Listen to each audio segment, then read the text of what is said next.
নাম সামি আহমেদ। 2022 সালের ফেব্রুয়ারি মাসে আমি স্টার্টআপ বাংলাদেশ লিমিটেড কোম্পানিতে জয়েন করি অ্যাজ এমডি অ্যান্ড সিইও।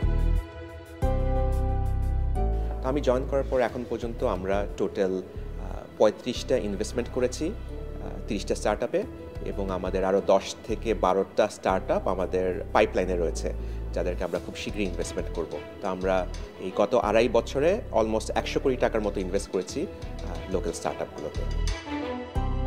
তো আমাদের মেইন ক্রাইটেরিয়া ইনভেস্টমেন্টে হচ্ছে আসলে যে স্টার্টআপরা ইনভেস্ট করছি তারা আমাদের দেশের জন্য কি করছে, তারা কি এমপ্লয়মেন্ট ক্রিয়েট করতে পারছে, তারা কি মানুষের জীবন আরও বেটার করতে পারছে, সেগুলো আসলে আমাদের মেইন ক্রাইটেরিয়া ইনভেস্টমেন্টের।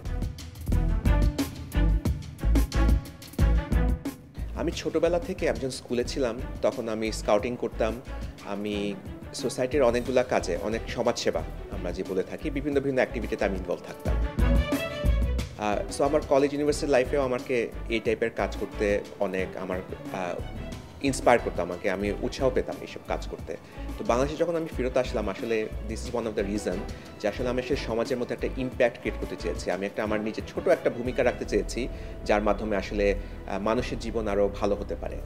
আমার বেসিক স্কিল হচ্ছে আইটিতে। আমি ছোটোবেলা থেকেই কম্পিউটার নিয়ে খুব টিঙ্কারিং করতাম, এবং পরে তার জন্য আমি তো আইটিতে ডিগ্রিও নিয়েছি। আমার ব্যাচেলার্স হচ্ছে কম্পিউটার সায়েন্সে, এবং পরে আমি বাংলাদেশে আসার পর একটা মাস্টার্স করেছি ডেভেলপমেন্ট স্টাডিজে। এই আইটিকে কীভাবে করে বিজনেস এবং সোশ্যাল সেক্টরকে ডেভেলপ করতে পারে, সেখানে আমি বলবো আমার ওয়ার্ক এক্সপিরিয়েন্সটা গত 12 বছর ধরে এই জায়গাটাতে আছে। আগামী 5 বছরের মধ্যে আমরা দেখতে চাই বাংলাদেশ থেকে অ্যাটলিস্ট 5টা ইউনিকর্ন কোম্পানি আছে। ইউনিকর্ন বলতে বোঝাচ্ছে $1 বিলিয়ন কোম্পানি।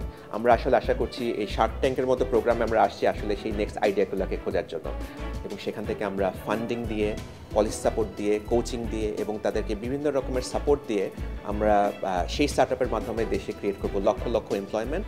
আমরা আমাদের জিডিপিকে সামনে নিয়ে যাব এবং আমাদের নেক্সট $1 বিলিয়ন কোম্পানি এখানে আমরা হয়তো খুঁজে পাবো।